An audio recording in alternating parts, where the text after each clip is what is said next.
इस एक short video में मैं आपको पूरे इंग्लिश सिखाने वाला हूं। मजाक नहीं कर रहा हूं, बिल्कुल सीरियस हूं। वीडियो को एंड तक देखना। कभी आपने सोचा कि जो एसएससी के एग्जाम्स होते हैं, SSC CGL, CHSL, CPO, MTS, steno या बैंकिंग का एग्जाम या कोई भी कॉम्पिटिटिव एग्जाम जिसके अंदर इंग्लिश आती है, कभी आपने सोचा कि उसके अंदर इंग्लिश के जो लंबे लंबे पैसेज है कॉम्प्रिहेंशन के, वो कहां से आते हैं, या पैराजंबल के क्वेश्चन कहां से आते हैं, या वोकैबुलरी कहां से पूछी जाती है? अब इस वीडियो को देखना, मैं आपको ना कुछ ट्रिक्स बताने वाला हूं जिसकी मदद से ना आप डेली उस ट्रिक को अगर फॉलो करते हो तो आपकी रीडिंग कॉम्प्रिहेंशन भी मजबूत हो जाएगी, वोकैब में भी बिल्कुल आप प्रो हो जाओगे, और ओवरऑल जो इंग्लिश है ना उसमें जीरो से लेकर बिल्कुल प्रो बन जाओगे। तो एंड तक देखो और ट्रिक को समझो और उसको फॉलो करो। देखो, अब जो बताने वाला हूं बिल्कुल ध्यान से सुनना, ठीक है? सबसे पहले क्या करना, द हिंदू न्यूज़पेपर लेना। हालांकि मेरे पास अभी हिंदुस्तान टाइम्स है तो मैं इसी के थ्रू आपको समझा देता हूं। यहां पर जब आप द हिंदू न्यूज़पेपर लेंगे तो उसका जो एडिटोरियल वाला पेज होता है मेरे दोस्त, एडिटोरियल वाला पेज आप ले लेना, ठीक है? यहां से आपको क्या करना है, अपनी मर्जी से कोई भी दो आर्टिकल आपको ले लेना है जो आपको इंपॉर्टेंट लगे, करंट अफेयर के नजर से भी और ओवरऑल न्यूज के पर्सपेक्टिव से भी। जैसे यहां पर सेफ गार्डिंग G20, तो G20 से रिलेटेड है तो हो सकता है कि इंपॉर्टेंट हो, और एक मैंने ये वाला आर्टिकल ले लिया COP30 से रिलेटेड है, जो दोनों के बारे में आपने कहीं ना कहीं सुना होगा। अब आपको करना क्या है वो चीज मैं आपको समझाता हूं, बिल्कुल ध्यान से देखना।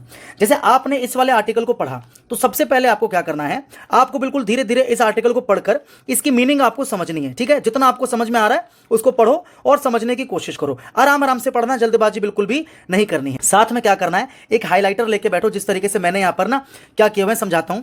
जो आपको इंपॉर्टेंट वोकैब इसके अंदर लगता है, या फिर जो ऐसा वोकैब जिसकी मीनिंग आपको नहीं पता, ठीक है, उसको आप क्या करोगे, हाईलाइट कर लोगे। ये बहुत सारे ऐसे इंपॉर्टेंट वोकैब है, और ट्रस्ट में ये वो सारे वोकैब्स हैं जो प्रीवियस ईयर के एसएससी के एग्जाम्स में ऑलरेडी आ चुके हैं। अब जब आपने इसको हाईलाइट कर लिया, उसके बाद आपको क्या करना, आपको थोड़ा सा एआई की मदद लेनी है। अब आपको करना क्या है ना, आप अपना चैट जीपीटी ओपन करोगे और इसकी फोटो इस तरीके से क्लिक कर लोगे जैसे कि स्क्रीन के ऊपर आपको दिखाई दे रहा है, और वहां पे जाके सिंपल सी भाषा में लिख देना कि जितने भी वर्ड्स हाईलाइटेड हैं उनकी हिंदी मीनिंग लिखो। जब आप ये लिखोगे तो वो सारे वर्ड्स की आपको मीनिंग वहां पर लिख कर दे देगा। आप क्या करोगे, उसको एक रजिस्टर में नोट करोगे।